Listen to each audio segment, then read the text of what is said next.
Здравейте на всички! Днес ще ви разкажем какво е свръхновия галактически канибализъм. Това ни е първото видео и искаме да ви зарадваме с всякакви факти. Абонирайте се за канала задължително с камбанката и нека да започнем. Свръхнова.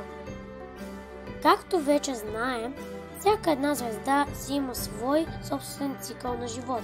Когато някоя по-наивна звезда достигна до своя край, тя поражда изключително опасна експлозия с невъобразими размери, позната още като свръхнова.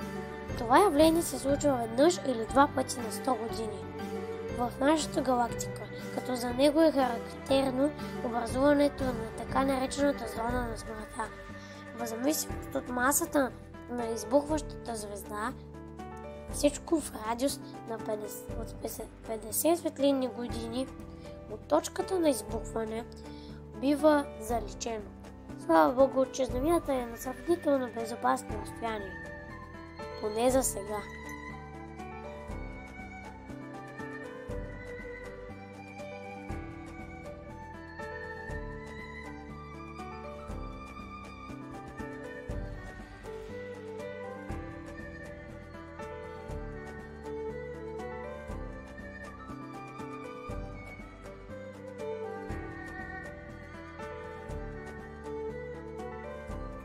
Чудите се какво ли е галактически канибализъм?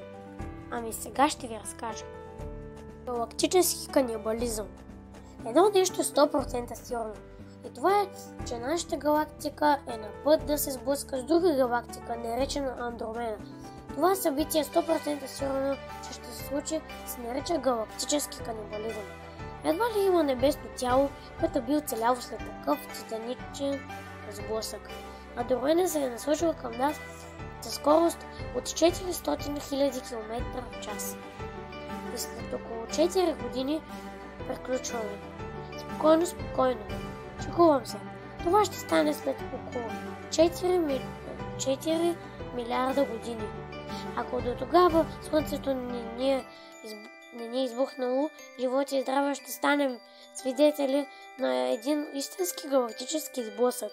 Ще можем да наблюдаваме невероятно красиви, но пък и смъртоносни гледки в нощното ни небе.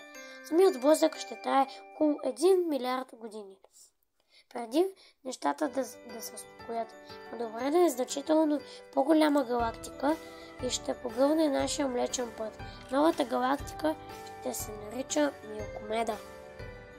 Ако това видео ви харесало, искате още такива подобни видеа, харесвате нашите факти, абонирайте се за канала. Чао! Гледайте видеа с моята колега от Space.